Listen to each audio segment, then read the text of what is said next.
Hey guys, I am sitting for my reloading machine and I thought I'd record some and ruminate while I was doing it.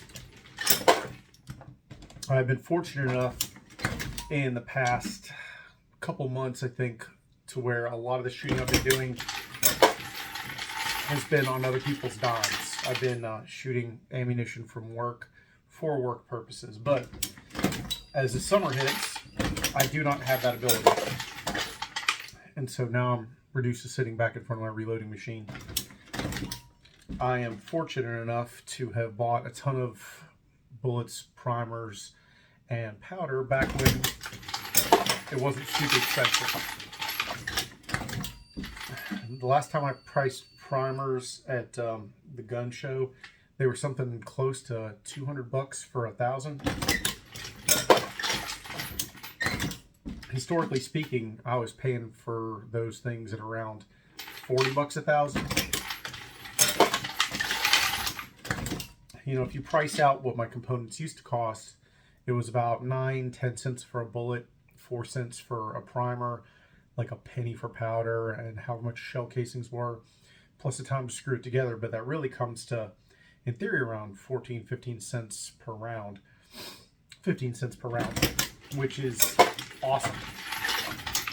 You know, but back in the day when you were paying 17 or 18 cents a round for factory stuff, the differential was not particularly great. If you start to factor in your own time behind the press and you think about that, a lot of times it was more worthwhile to just get factory stuff. Unless you got a very specific load that you're tailoring to your purposes. But now, I haven't priced bullets lately. I'm kind of scared to. With the primers alone, before you factor in anything else, means that you're talking 30 to 33 cents a round, which is the exact same thing as factory. I don't know that that trade-off is worthwhile. In completely unrelated news, gas went up another 10 cents. In my neighborhood, where it's actually pretty cheap, it's $4.89 for a regular. Up from $4.79 literally 3 days ago, and that was a raise. So I think in the next 2 weeks, if not sooner, it'll be $5 a gallon here. I realize if you're watching this on the West Coast, you're probably saying that I shouldn't feel sorry for myself, and I totally get it. But energy prices continue to rise. Now, I've seen multiple things telling me that this is not the president's fault. That this is just greedy gas companies being greedy because the energy's all there, and that no policy enacted by the current administration has anything to do with the pricing. I've seen that multiple times.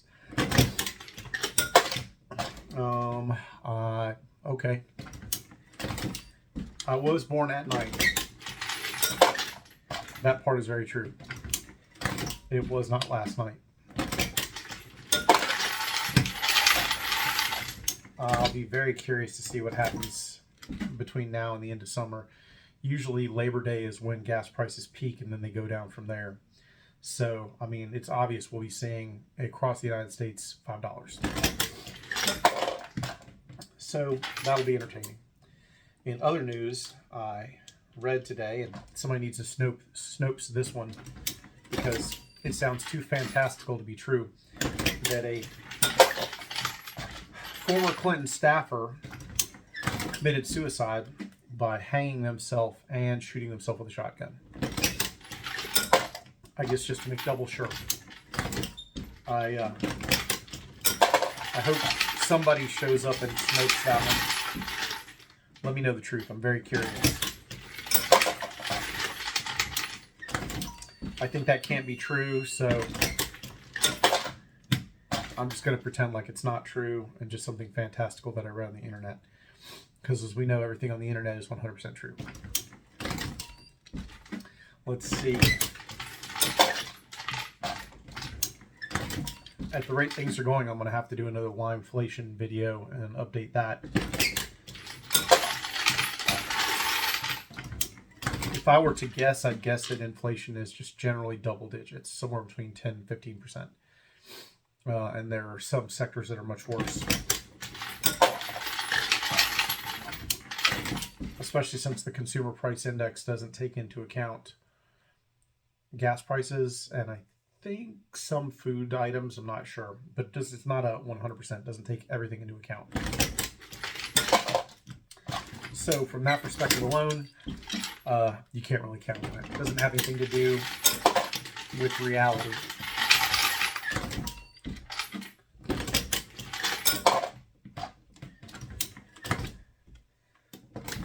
Last week and this week I've been doing some simunition safety work for the Academy.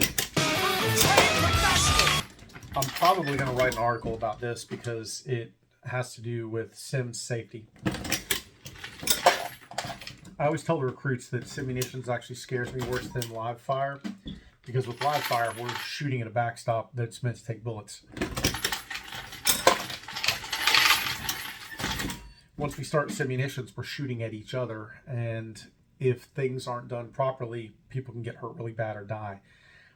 It's happened several times. Probably about 3/4 of the time, it is either the instructors or it's the people putting on the event that cause the screw up. Occasionally, participants do some dumb stuff, but often it is the people running it who did not take appropriate safety precautions or follow all the rules.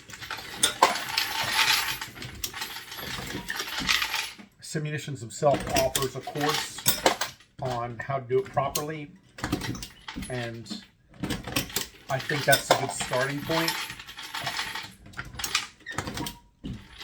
But honestly, I feel like there should be more to it.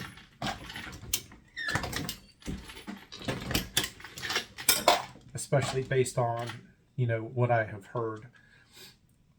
We do a really good job when we put on these events. We don't put them on that often, and the situation is very controlled. It's not open enrollment. Everyone who is there because they were put into it by us. Even with that, it still scares me. I would say I lose sleep over it, but that would be if I slept.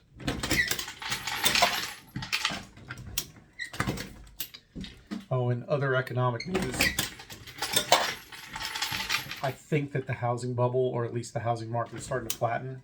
I'll be curious if it pulls the same stunt it did, I think it was 07, 08, where it just started to collapse. I remember housing and other properties losing something like 30 to 40% of their value in the span of 2 or 3 months.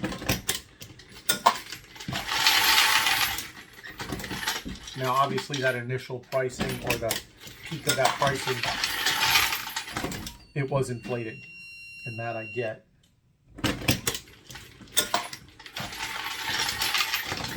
But if you're an individual who's got most of their net worth tied up in your house, then watching that pricing slide like that is it's enough to cause some people real, I think, emotional and maybe even mental problems. And I get it, watching your money just kind of go away. It's enough to cause some people some real issues.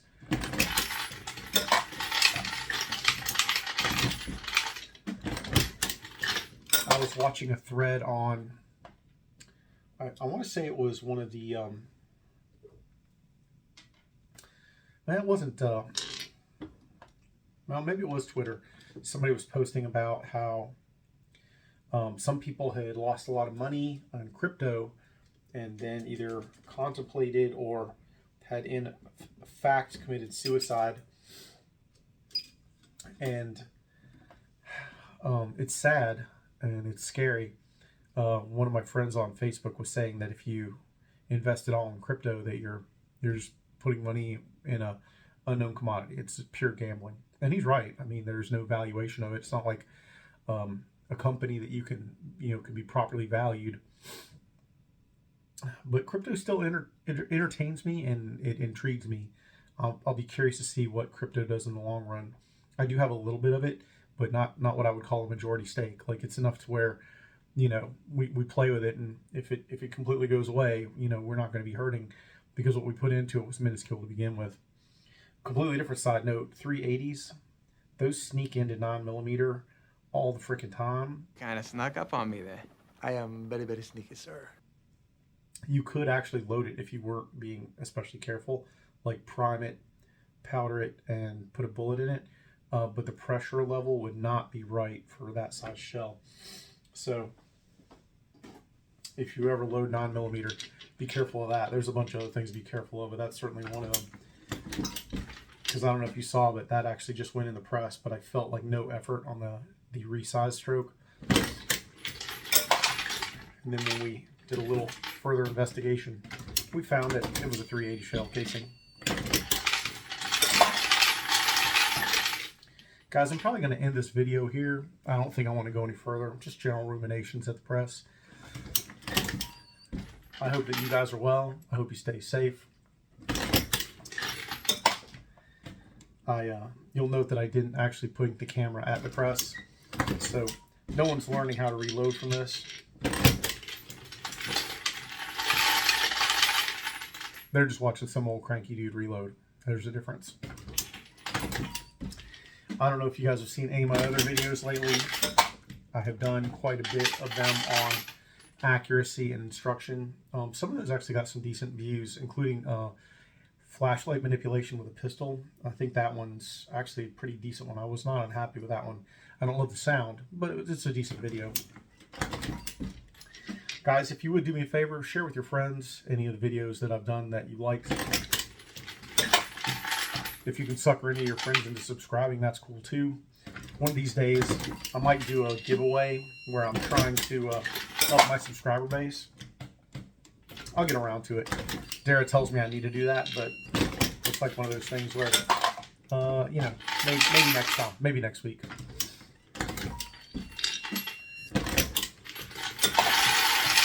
And as always, guys, I appreciate any support from you. Comments are always appreciated. Any questions are always answered. And likes are always helpful too. Guys, take care. Stay safe. Watch yourselves out there. I feel like the rest of this year is going to get more and more interesting. I have no idea what 2023 is going to bring. You just can't predict.